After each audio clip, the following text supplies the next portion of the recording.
Balu, Meena bike మీద scooty మీద వెళ్తూ ఉంటారు.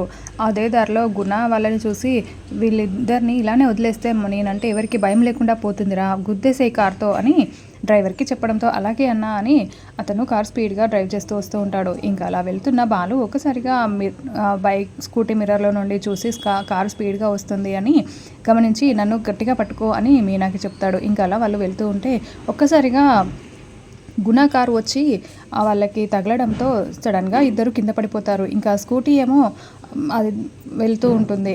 ఇంకా అలా ఇద్దరు చూసుకొని నీకేం దెబ్బలు తగలలేదు కదా అని ఇద్దరు అనుకుంటూ ఉంటారు. ఇంకా అలా అయ్యో స్కూటీ కనిపించట్లేదండి అని మీనా చెప్పడంతో అవునా అని చుట్టూ చూస్తూ ఉంటే ఆ స్కూటీ వెళ్ళి ఒక ఇద్దరు భార్యాభర్తలు చెప్పులు కుట్టుకునే వాళ్ళు ఉంటారు, వాళ్ళ దగ్గర పడిపోతుంది. ఇంకా వాళ్ళకు కూడా దెబ్బలు తగిలి ఉంటాయి. అయ్యో అక్కడ పడిపోయిందండి, వాళ్ళకు కూడా తగిలినట్టున్నాయి, పదండి వెళ్దామని మీనా బాలు ఇద్దరు అక్కడికి వెళ్ళి వాళ్ళతో మాట్లాడుతూ ఉంటారు.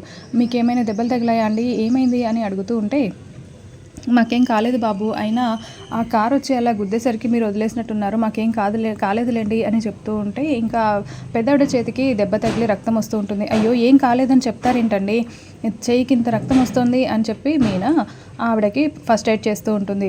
మీరు ఇక్కడ మిమ్మల్ని ఇంటి దగ్గర దింపేస్తాను రండి అని చెప్తూ ఉంటే మాకు ఇల్లు అంటూ లేదు బాబు, మా ఇద్దరు కొడుకులు బాగా సెటిల్ అయ్యి మమ్మల్ని ఇలా వదిలేశారు, మేము ఇక్కడే ఉంటున్నాం, ఇల్లు వాకిలి అంతా ఇదే మాకు అని వాళ్ళు చెప్తూ ఉంటే మీనా బాలు చాలా బాధపడుతూ ఉంటారు. ఇంకా బాలు కొన్ని డబ్బులు తీసి ఆ పెద్దవాళ్ళకి ఇచ్చి అక్కడి నుంచి వెళ్ళిపోతూ ఉంటారు.